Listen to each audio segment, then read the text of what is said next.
I remember the sound more than the words.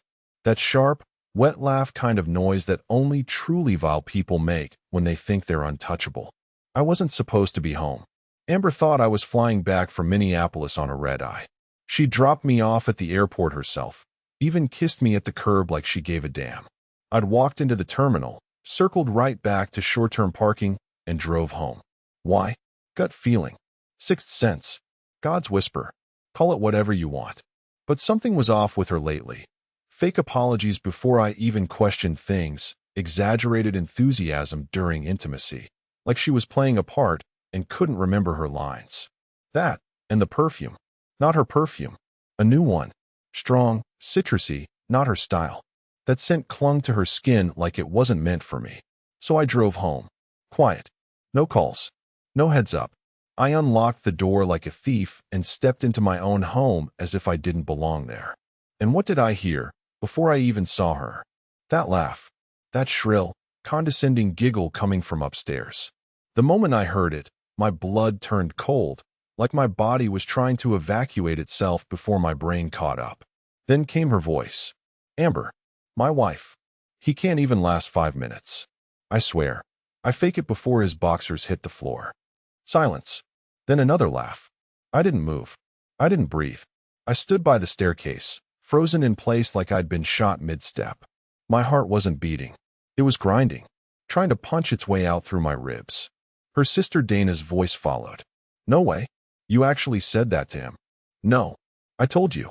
He thinks we're soulmates or some sappy nonsense. Meanwhile, I've had better times alone with a bottle of wine and a shower head. Another wave of laughter. And just like that, the reality hit. It hit so hard I swear I heard something crack in my skull, like a beam splitting in an old house. This wasn't a drunken slip-up. This wasn't a one-time mistake. This was where pain on her face. This was intentional. She didn't just cheat, she performed. I should have walked away. Should have made noise, stomped up the stairs, slammed the door just to let her know I was home. But I didn't. I stood there and listened. She thinks she's clever, right? Dana said. But what if he finds out? Amber scoffed. Finds out what? That I've been warming up with Jay before every date night? The man can't read a room, let alone a phone. He's a caveman in khakis. I should mention, I'm a contracts lawyer. My life revolves around details. My instincts are trained to notice inconsistencies, patterns, evasions. But with Amber, I turned it all off. I trusted her completely. Now I felt like I was watching a murder scene, my own, but couldn't look away. I backed out. Silent. I didn't even close the door. Just left it cracked like a question mark. Got back in my car and drove around the block 4 times, hands white-knuckled on the wheel, my thoughts looping in a dirty carousel of disbelief, rage, humiliation, and that special kind of despair that only betrayal can dig up from your gut. Then it clicked. Not all at once, not some dramatic cinematic eureka. Just a quiet, precise click. I wasn't going to scream. I wasn't going to cry. I wasn't going to beg. I was going to erase her. But not in some chaotic, revenge-fueled tantrum. No. Amber wanted a show. She'd get one.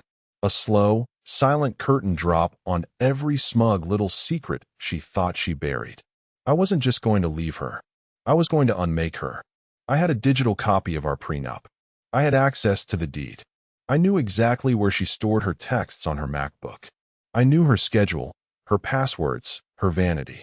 I knew that if I played my part, quiet, wounded, unaware, she'd keep underestimating me until the final blow split her world open at the seams. That night, I didn't go to a hotel. I didn't sleep in the car. I waited in the basement with the lights off and a legal pad in my lap, listing every asset with my name on it, every loophole in our paperwork she'd forgotten about, and every single way I could set the stage without her noticing. At 2:11 a.m., I heard her footsteps above. She was going to bed. Alone. Laughing at memes. Typing one-handed. I imagined her screen glowing with sweat droplets, J texts, and her smug little smirk while I counted down the hours. By sunrise, I wouldn't just be gone. I'd be historical fiction in her life. Untraceable, untouchable, unforgettable in the worst way. Because when someone like me decides to vanish, we don't leave quietly. We take the foundation with us. The morning came too quietly for her. She had no idea her world was already burning beneath her feet. Amber padded into the kitchen wearing my t-shirt like a trophy, yawning like a cat who'd just eaten and planned to sleep off the guilt. Her phone was in her hand, thumb scrolling, face glued to it. She didn't see me sitting in the living room. Didn't expect it. Didn't even look up. That told me everything. I watched her quietly, not like a man watching his wife, like a surgeon studying the pulse of a corpse. Every move she made now had a second layer to it. Every blink and shrug a secret she thought would stay buried. She poured herself coffee using the mug I bought her from Seattle. Boss babe. God, the irony made my molars hurt. Only when I cleared my throat did she flinch. Oh, babe, she said, eyes widening slightly, smile flashing too quickly. You scared me. I thought you were. Still on a plane? I finished for her. She blinked. Yeah. Her voice tilted up at the end. Lie. Obvious. She looked at the clock, back at me. Your flight was canceled? No. I never got on it. A pause. Her pupils shrank. A micro-expression of alarm zipped across her face before her mask slammed back into place. You didn't say anything. I would have picked you up, she said, stepping closer, tone light, eyes too busy calculating. I wanted to surprise you. I held eye contact. She couldn't hold it for more than 3 seconds. She scratched the back of her neck, then reached for her phone, thumbs twitching like a junkie in a withdrawal spiral. You okay? I asked. Yeah. Why wouldn't I be? Because your husband overheard you mock his manhood, call him a caveman in khakis, and describe your affair in detail to your sister. That's why. But I smiled. Just asking. Did something happen? She said. Not yet. That sentence landed like a wet towel across her shoulders. She didn't know why, but it made her uneasy. That was good. That was step one. I watched her try to navigate the room with fake affection. She sat on the arm of the couch like she used to, ran her fingers through my hair like it still worked on me. Her eyes were scanning me for signs. Did I know? Had I heard something? Did Dana say something dumb? But she couldn't crack the new silence in me. I was no longer in the role she'd scripted for me. So, what are your plans today? She asked. Oh, not much. Got some paperwork to handle. Few things to cancel. Her head tilted. She was trying to keep it casual, but I saw the tension in her shoulders spike. Cancel? Yeah. Stuff we don't need anymore. Waste of time, money. You know. I stood and walked toward the hallway. She followed like a dog afraid of being left behind. You're acting weird, she said behind me. Are you mad I didn't know you were home? Not mad. She laughed. It was brittle. You sure? Because you're giving me serial killer vibes right now. I turned, looked her dead in the face. Amber, do you know where I was yesterday between 4 and 6 p.m.? She froze. It was there, the hesitation. Not a second. A heartbeat. A breath. But enough. Airport. Wrong answer. I leaned closer. Try again. She smiled, weak and crooked. What's with the interrogation? Should I call a lawyer? You'll need one, I said, walking past her. I didn't look back. I heard the silence chase me down the hallway. She didn't follow this time. She was in the kitchen 5 minutes later, calling Dana. I listened from the office through the air vent like I had the night before. Something's off with him, Amber whispered. I think he knows something. Dana's voice crackled through speakerphone. Like what? I didn't say anything. You didn't text anything incriminating, did you? No, Amber snapped.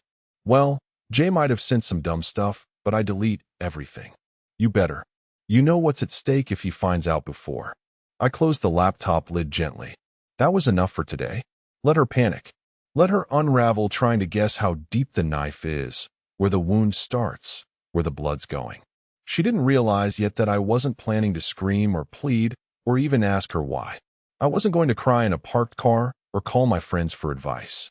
I was going to spend the next 24 hours dismantling every part of her fantasy life, one signature at a time. And she would sign. She always signed things she didn't read. But this time, the fine print wouldn't just hurt. It would bury her. Amber didn't sleep that night. Not really. I could hear her upstairs tossing every hour or so, walking around in the dark, cracking the bedroom door open just enough to check if I was still in the guest room. She never said a word. Just watched me in the shadows and crept back to bed like a kid worried about monsters. She was right to be scared. I laid on the mattress, eyes wide open, phone screen dimmed low, flipping through her deleted messages. She'd forgotten, or maybe never known, that her iCloud account was still logged in on our shared iMac in the office. I saw everything. The texts with Jay, the voice memos she sent Dana where she described me, the video clip from 3 nights ago. She was in our bed, my pillow, her legs over his face not shown, but his voice clear enough. He called her Mrs. Andrews as a joke. She giggled, corrected him. No, baby, just call me Amber. I'm not using his name for much longer. I paused the video and stared into nothing for a long time. No rage, no tears, just a hardening. Something old and solid waking up in me that hadn't been touched since my dad walked out on my mom and left us buried in debt. That was the last time I let someone make me feel small. And Amber? She just triggered a version of me she never knew existed. At 3:37 a.m., I emailed my firm's junior partner, Gregory. I told him I needed the annulment packet drafted and couriered to my house within 5 hours. I didn't care if it cost triple. It needed to be ironclad and lightning fast. I'd already marked the prenuptial clauses that would leave her with nothing if signed during a state of mental impairment or emotional duress, conditions she would conveniently meet after what I had in mind. By 4:02 a.m., I was in the kitchen brewing coffee, reviewing her recent expenses. Jay had been generous with my money. The Venmo log showed her sending him gift cards, Lyft rides, even a hotel charge under my name. Sloppy, entitled, delusional. I smiled. At 5:20, I heard her creak down the stairs like a scared mouse. She stood in the doorway to the kitchen, hair a mess, still in one of my old college hoodies. "You're up early," she said, voice barely above a whisper. "So are you," I replied, without turning. She shifted her weight between her feet. "You didn't come to bed." I sipped the coffee. Didn't feel like it. She took a breath like she was about to say something meaningful, but then chose the coward's route. "Is this about me forgetting to grab your dry cleaning on Monday?" I nearly choked. That was her first move? The dry cleaning? She forced a little laugh. "You've been weird since you got back. Like, super weird." "Amber," I said, finally turning to face her. "You remember that time I asked you if you ever wanted kids?" Her eyes flickered. "Yeah. What? You said you wanted to wait. Said you weren't ready. Said maybe in a year or 2. She nodded slowly. "Right. I still feel that way." I leaned forward just a bit. "Funny. Because 3 weeks ago, you texted Jay that you'd be happy to carry his legacy if he ever wanted to be a dad. Said it gave you goosebumps just thinking about it." Silence. The air left the room. Amber's mouth opened slightly, like she was about to lie again, but for once, the words didn't come. Her brain short-circuited. She reached instinctively for her phone. I watched her tap through apps, realized what I'd seen, what I'd known. "Before you even try," I said, "don't bother deleting. I already exported every message, screenshot, and video. Backed up 3 ways. 1 copy's in my lawyer's inbox. 1's with Greg at the firm.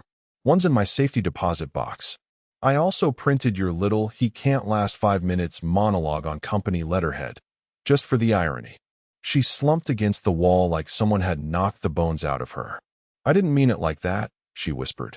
"You meant every word." "I know. That's why I'm not angry. Just done." She slid down to sit on the floor, knees pulled up like a child. "I didn't think you'd find out." No apology. No regret. Just that. "I didn't think you'd find out." And there it was. The raw truth. She wasn't sorry for betraying me. Just sorry she'd lost control. I tossed a manila envelope onto the counter. Inside are 3 things: an annulment agreement, an alimony waiver, and a silence clause. You sign all 3 by sunrise, and this ends quiet. No scorched earth. No press. You walk away clean. She blinked up at me. "And if I don't, then I make sure the real version of you goes viral before lunch." She looked at the envelope like it was ticking. "I need time to." "No. You've had time. You chose a side. You made your moves. Now it's my turn." I left the room, walked upstairs, shut the door. She stayed downstairs, alone in the kitchen. Crying? Maybe. But it didn't matter. The contract was dated, and every minute that passed without her signature was another nail in her coffin. By 6:03 a.m., I heard the envelope flap tear. The same sound she made unsealing her wedding vows just 6 months ago. Except now, she wasn't reading love. She was reading her own erasure. I listened through the hallway vent as she skimmed the documents. Pages rustled, lips moved in whispers, trying to read legalese she couldn't possibly comprehend in her current state. Her breathing got faster. She thought she was clever, but Amber never understood the trap was never sprung when you step into it. It's when you think you're walking out untouched. I checked my watch. Gregory's paralegal, Melissa, would arrive at 6:30 sharp to notarize the signatures. She owed me a favor too, actually, and agreed to play the part with quiet efficiency. Amber hadn't signed anything yet. That didn't worry me. She always signed. Always. Because Amber believed in performance. She thought if she cried the right way, tilted her voice just enough, gave a dramatic pause between words like you and betrayed, she could script her way out of anything. She didn't realize I was no longer watching the movie. I was in the director's chair now. At 6:17, I walked into the kitchen. She was still sitting at the table, documents spread in front of her, red-eyed, head bowed like someone staring at their own obituary. "This is brutal," she muttered. "You're really going to throw away a marriage over something this petty?" I raised an eyebrow. "Petty?" She looked up at me with that rehearsed ache in her eyes. So I vented to my sister. "Big deal. People say things when they're mad." While riding another man in my bed? She flinched like I'd slapped her, but she didn't deny it. She knew denial was dead currency now. "You weren't supposed to hear that," she said. "You weren't supposed to say it." She stood, hands trembling slightly, voice dropping to that soft pitch she used when trying to manipulate me in arguments. "I made mistakes, okay? But we have memories. We've built a life. We can fix it." I leaned in. "Amber, you didn't fall into an affair. You scheduled it. You managed it. You joked about it with your sister. You even—" I snatched the top page from the table, flipped it over, and shoved it in front of her, labeled the guy J sweat droplets on your phone. "What the hell kind of emoji is that?" She went silent. Then, as if reading from the oldest cheater's script in the book, she fired back. "You weren't there for me emotionally. You were always busy. You don't touch me like you used to." I actually laughed. "Amber, 2 weeks ago, I canceled a client dinner to fly to Denver with you because you said you miss sunsets. I booked us a suite with a mountain view. We made love on the balcony. You cried. And you were texting him while I was in the shower. I saw it land." The moment shame cracked through her arrogance. But it wasn't enough. Not for what she'd done. Not for what she'd said. At 6:29, the doorbell rang. Right on time. Amber jumped like a startled animal. "Who's that?" "Our notary." Her head whipped toward me. "You're serious?" "As a signed affidavit," I said, walking past her to the door. Melissa entered, calm, collected, in a gray skirt suit with a soft smile that could kill a corporate merger. She nodded at Amber like she was checking in a guest at a motel. "I'm here to witness your execution," I almost said. But I didn't have to. Melissa set the documents on a clipboard, slid a pen forward. "Mrs. Andrews, these require your initials on every page and signature on the final 3. Take your time." Amber didn't move. Melissa and I stepped back. Waited. Watched. She stared at the paper like it might bleed. "Why are you doing this to me?" she whispered. And there it was. To me. Not to us. Not to you. To her. Amber wasn't sorry about the cheating, or the lies, or the humiliation. She was sorry about the fallout. About losing the lifestyle. About losing control. "Sign it," I said. Her eyes glistened. "Please. Can't we at least?" I reached into my briefcase, pulled out the printed screenshots of her messages, and placed them face up beside the waiver. The top one read, "His dumma brought me roses again. Like, read the room, caveman." I faked so hard I almost dislocated my hip. Amber saw it, stared at it. Then finally, with a trembling hand, picked up the pen. One initial, then another, then another. Melissa stood still as a statue. By 6:51, it was done. Signed. Sealed. Witnessed. Amber stared at the last page like it might blink. I nodded at Melissa. "Thanks again. You're a lifesaver."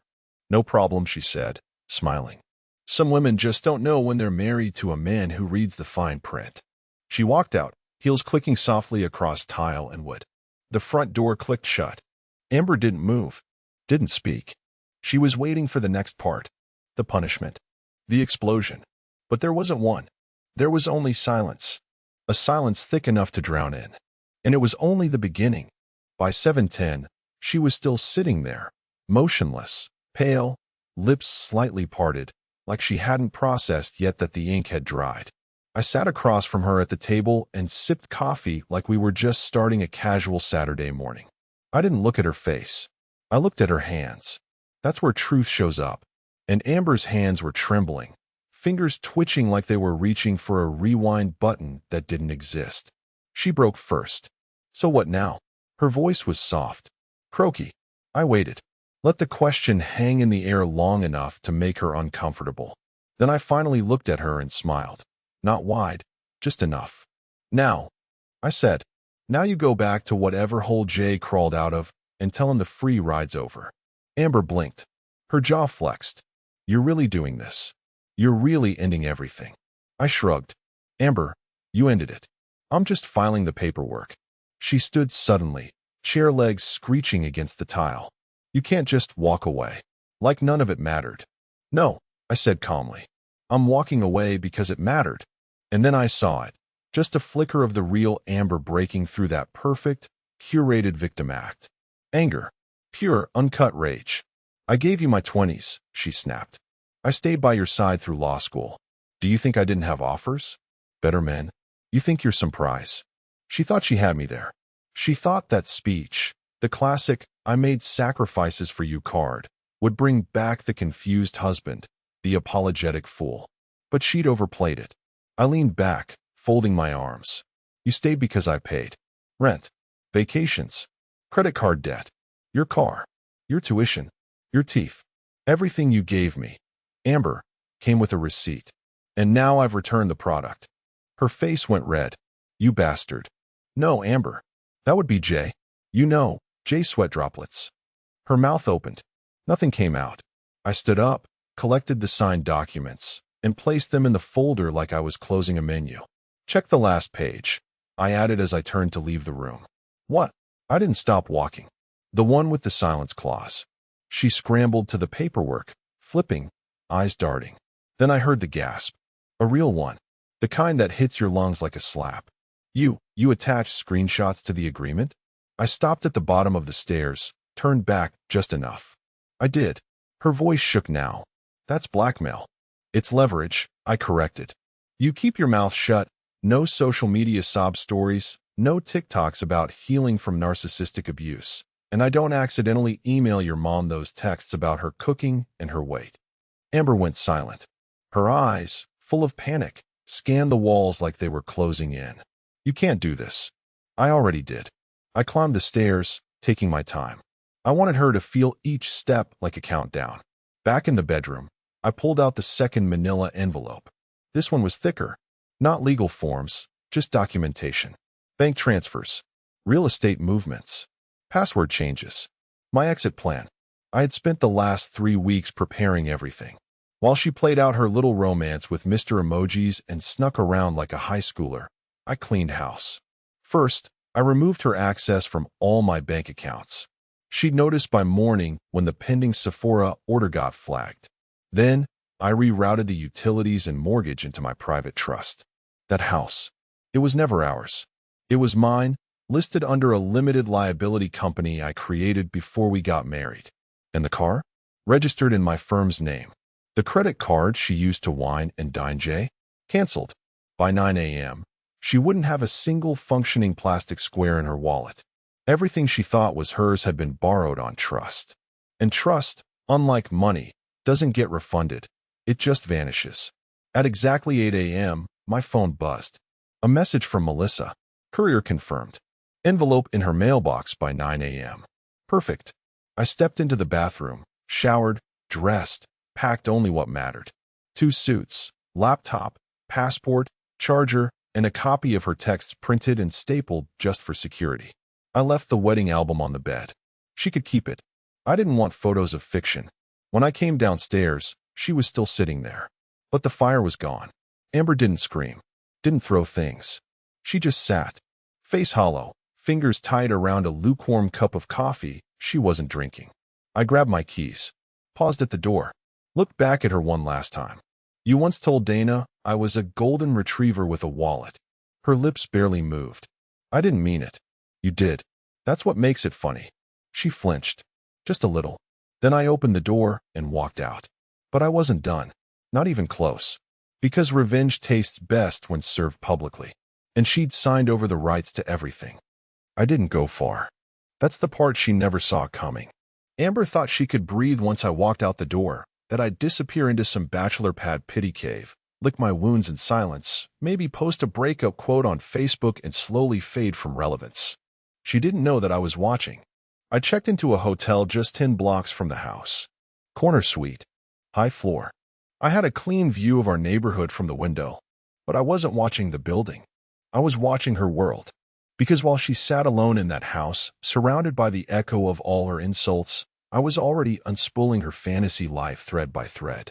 That same morning, at 9:12 a.m., I dropped the next domino. Amber was employed at a mid-sized interior design firm, nothing flashy, but she loved to brag about it like she was the creative backbone of the whole operation. She wasn't. She was junior level and spent more time browsing Pinterest than actually working. But she did have a company phone, one she'd used recklessly. That morning, I emailed the firm's HR department a short, professional note. No emotion. No vengeance in the wording. Just cold, clipped facts. Personal use of company device. Violation of morality clause. Unsecured access to explicit conversations on a work-registered phone. Attached were screenshots. Jay's messages. Her responses. The emojis. One video. I cited as legal counsel, using an email address that looked like it came from our law firm's domain. It didn't. It was a decoy. Still professional enough to cause concern. The reply came within 28 minutes. We will investigate this matter promptly. Thank you for your cooperation. I closed my laptop and exhaled. She wouldn't know it came from me. Not yet. But soon, that phone would ring. And her carefully curated life would start crumbling from the edges. By 11 a.m., I'd had 3 phone calls. Gregory confirmed the annulment paperwork was filed. Melissa said the check cleared for her discretion services. And my buddy Chris, a real estate agent who owed me big time, had listed my house as a quiet pre-market opportunity. It wasn't just a revenge plan. It was a liquidation. Everything she used to decorate her false identity, my money, my name, my home, my patience, was getting repossessed. At 12:44 p.m., she finally called. I let it ring. Watched her name flash on the screen like it meant nothing. Because now, it didn't. She left a voicemail. Her voice cracked. Desperate, half angry, half pleading. Please call me. I don't understand what's going on. The bank froze my card. My company just suspended me. You promised you wouldn't ruin me. No, Amber. I promised you nothing. You signed everything. I waited until evening. I wanted the silence to marinate. I wanted her to sit with the growing dread that maybe, just maybe, she'd made a mistake too big to spin. Then I sent her one message. Check the mailbox. At 7:15 p.m., the Ring camera I installed months ago, without her ever noticing, caught her storming to the front door barefoot, hoodie half on, grabbing the envelope like it was radioactive. Inside, she'd find a beautifully printed collection of her own texts. Not just the worst ones. All of them. Every insult, every dirty line, every little secret. On top of the stack, I'd attached a printed copy of the alimony waiver sheet signed. I had circled the clause that read, "Signatory acknowledges full mental competence and awareness at time of signing." Underneath that, I'd added a note in red ink. 5 minutes was generous. No name. No threats. Just truth. Because I wasn't trying to destroy Amber. I wanted her to destroy herself, trying to undo what she'd done, clawing at the edges of a world she thought she controlled, only to realize she was never the author of this story. I was. And I was only halfway done writing it. By morning, she cracked. Not publicly yet, but I watched it through the cracks in her silence. Amber, for the first time in her charmed, self-lit existence, was cornered. At 7:42 a.m., I got the first signal, a desperate text from her number. Short. Jagged. I need to talk. Please. At 8:11 a.m., another. I know you're angry, but this is nuclear. Can we just undo this? Undo this. She used the word Undo, like this was a typo. Like she'd accidentally stepped on my heart, hit send on a betrayal, and now needed a backspace key for real life. By 9 o'clock, the dam burst. A voicemail, nearly 3 minutes long. Sobbing, wheezing, gasping mid-sentence. Her voice hollowed out, soaked in that frantic desperation cheaters get when they finally understand the loss isn't temporary. Please, just talk to me. I get it, okay?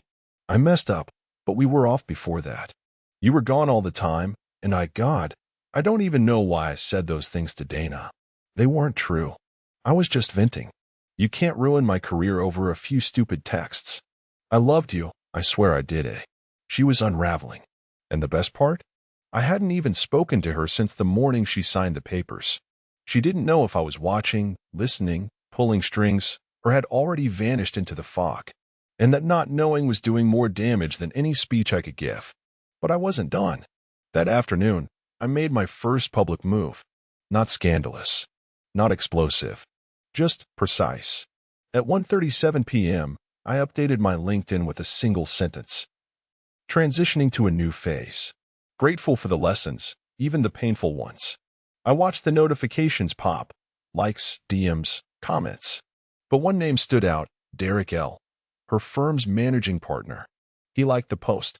2 hours later, Amber texted again. Did you talk to Derek? Please don't do this. They're reviewing my employment file. I could lose everything. I'm begging you. No reply. I let her twist. At 5:14 p.m., the second wave hit. Jay, the man with the emojis. The amateur Casanova. He messaged me directly. Hey, I think we need to talk, man to man. Man to man. As if there was anything left between us to divide equally. I ignored him.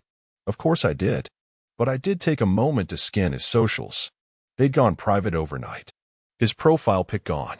Posts wiped. Probably realizing that screwing another man's wife doesn't look so charming in high resolution. But I wasn't there for Jay. Amber was the show. By 7:45 p.m., she pulled out the big guns. She showed up. I got the alert from my security camera.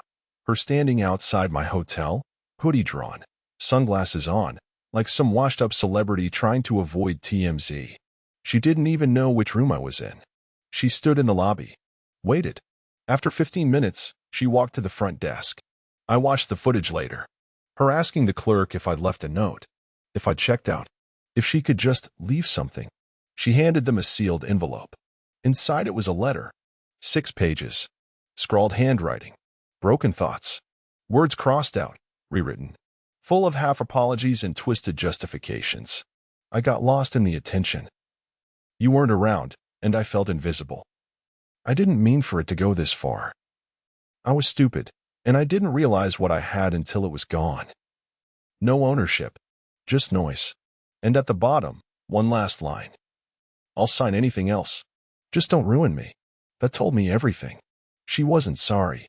She was cornered. And cornered people make the most reckless moves.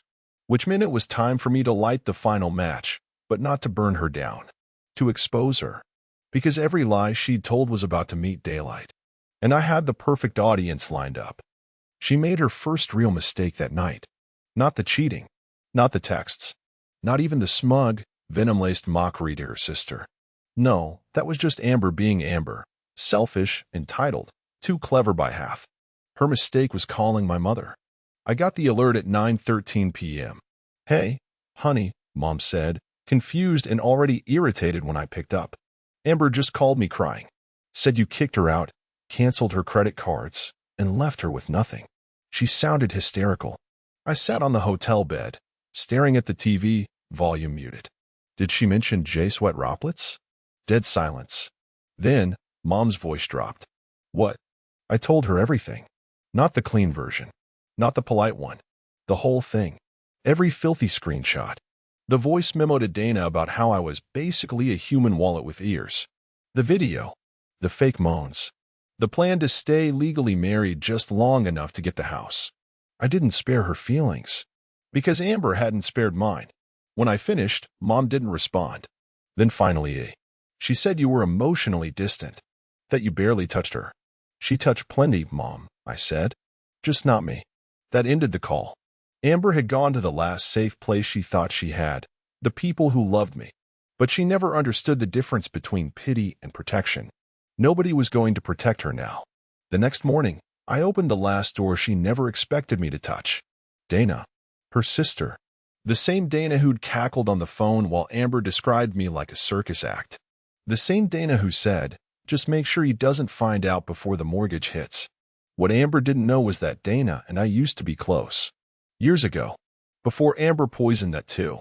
Dana had a conscience once, just buried it under tequila and Instagram filters. So I called her. One time. No threats. Just facts. "I have everything," I said. Every voice message, every text. "You were on the line. You knew. If this goes public, you go with her." Silence. Then, "What do you want?" "Truth." "What kind of truth?" "The kind that comes with a signature." By 2:30 that afternoon, I had it. Dana sent a notarized statement confirming everything. That Amber admitted to using me for the house, the finances, the lifestyle. That the affair had been ongoing for months. That her plan was to drag it out until she felt secure enough to cash out. Her words. Dana's pin. My victory. I filed it under collateral, then moved to phase 2. Public exposure. But not the way you think. Not viral, not loud, not cruel. That wasn't the goal. I didn't want to look bitter. I wanted her to look false. I called in a favor from an old classmate, Nathan, who ran PR for a chain of regional lifestyle magazines. They loved real people profiles, couples who built lives from the ground up, success stories, love that lasts. That kind of garbage. A year ago, Amber and I had been profiled in one. Full spread. Interviews. Photos of our kitchen, our shared design aesthetic. She posted it all over her socials. Milked every like. I sent Nathan the full update. Proof of fraud, infidelity, manipulation. He didn't even hesitate. "We'll run a follow-up," he said. "No quotes from you. Just the timeline, the documents. And we'll remove her name from the original piece with an editor's note." Perfect. Quiet. Surgical erasure. By 6 p.m., I got a text from an unknown number. "You told Dana? Are you insane?" Then another. "You're going too far. This is humiliating. I was wrong, but you're ruining my life." Then, 5 minutes later. "I'll do anything. Just stop this." She thought this was the fire. She didn't know the match hadn't even touched the wick yet, because the real finale was already in motion, and she would walk straight into it, smiling, thinking she still had moves left. 3 days later, she showed up at the charity gala. She wore the same red dress she'd worn to our engagement party, tight, loud, designed to flash teeth and curves like currency. Her hair was done like nothing had happened. Lipstick bold. Eyes hunted. And still, she walked through the ballroom like the floor was hers. I'd made sure she got the invite. That was the trap. Amber thought she was coming to reclaim her image. Thought maybe, if she looked the part again, if she showed up in the right heels with the right smirk, people would forget what was whispered behind their champagne flutes. She believed reputations were controlled by appearances. She didn't understand they're earned in the shadows first. What she also didn't know was that I wasn't just a guest that night. I was the co-sponsor. The firm had signed on as a silent partner for the event weeks before. It was a cancer research fundraiser hosted by a local nonprofit, half attended by alumni from my law school and stocked with executives from her design firm's board. She walked in as if she were crashing a high school reunion, half arrogant, half nostalgic, and made a beeline toward a group of women she used to work with. I saw them recoil. Not overtly, but enough. Eyes didn't linger on her dress. They dropped to their drinks or moved past her like smoke. Amber smiled through it. She was still performing. I watched it all from the second floor.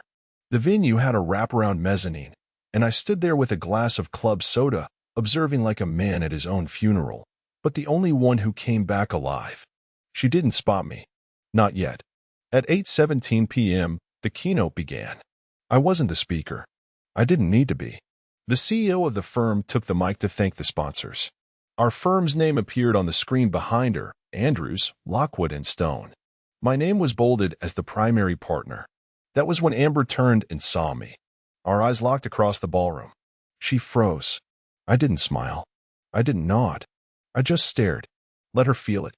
Let her do the math. Let her wonder how I had managed to sponsor the very room she was trying to use as a stage. Then came the second act. When the applause ended, guests returned to mingling. I came down the stairs, slow and measured. Amber rushed toward me like a woman who just spotted her lifeboat drifting away. "You invited me here," she hissed, trying to smile through clenched teeth. "Of course," I said calmly. What kind of monster would leave his ex-wife off the guest list? Her eyes narrowed. "This is a trap." "It's an opportunity," I said, "to come clean, to apologize. Privately. But instead, you showed up in costume. Same lipstick. Same lies." People began to glance our way. Her voice dropped. "You think you've won? You really think this little campaign of yours redeems you?" I leaned in slightly. "I don't want redemption. I want clarity. And you've just helped me make everything clear." Then I stepped back, gave a short wave to the MC. He smiled and adjusted the microphone.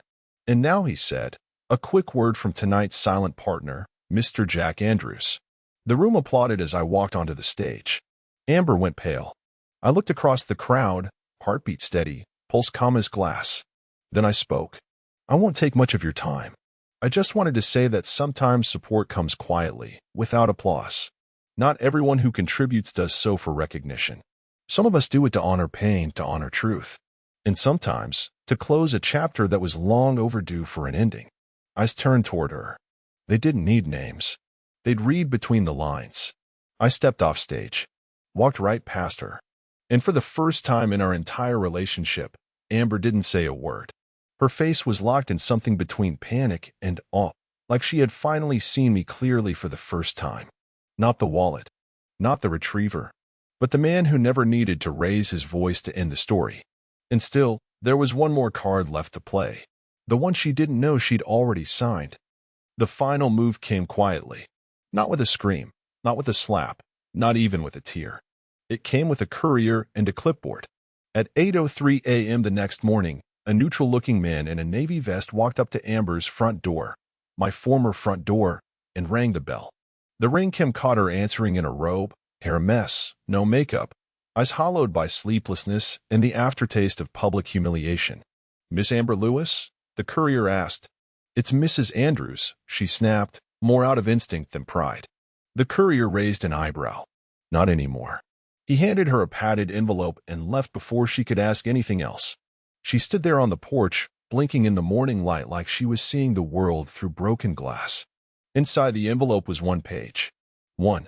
On it was a high-resolution image of her signature on the alimony waiver. It had been blown up, stylized, and printed across the top half of the document. The rest of the page contained a few lines of legal text, boilerplate stuff. But what made her knees buckle wasn't the legality. It was the fine print below. By signing the attached agreement, the signatory confirms full awareness and acceptance of asset forfeiture and non-disclosure of extramarital activity for all parties involved. Then came the last line. "This document is now public."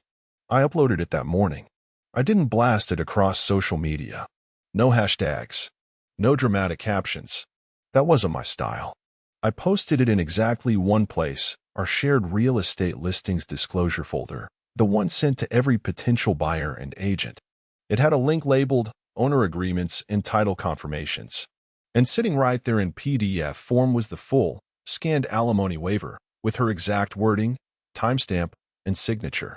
I blurred nothing. Buyers would see it. Agents would read it. The whispers would spread. And in her world, where perception was queen, there was no worse prison than documented shame. She called me 32 times that day. I didn't pick up.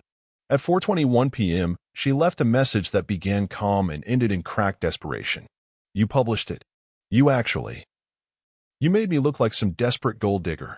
Jack, you're going to ruin me. No one will take me seriously again. No firm, no brand, no partner. What do you even want from me?" I saved it, forwarded it to my private drive, and deleted the number. Because this wasn't about getting her to understand. It was about making sure she never forgot. The house sold in 12 days. Over asking. I didn't give her a dime. The new owners were a quiet couple from Vermont who planned to gut the place. They asked if I'd mind if they threw away all the remaining furniture. I told them to burn it. Twice. Jay disappeared. Deactivated his socials. Rumor was he moved to Tampa to start fresh. Amber never confirmed. Not that she had a reason to call. Dana, surprisingly, sent me a letter. Handwritten. Short. For what it's worth, I should have said something. She laughed too loud. Lied too easily. I hope you find someone better, someone who doesn't perform for the mirror. D. I folded it once, slipped it into my safe, and forgot about it. And me? I left the city for a while. Got a short-term rental near the coast. A place where people didn't know my name, where I could sit with a drink and watch the ocean crawl its way toward healing. But I'll tell you what I learned. People don't break you with betrayal. They break you with performance. With pretending to love you while calculating your net worth. They don't stab your back. They carve initials in your chest and call it devotion. But if you keep quiet long enough, if you move methodically, if you wait until the mask is secure, the script memorized, the audience seated, then when you pull the curtain, it suffocates them. And you? You walk off stage clean. Because she said I couldn't last 5 minutes. She was right. The marriage didn't even last that. But the consequences? They'll echo forever.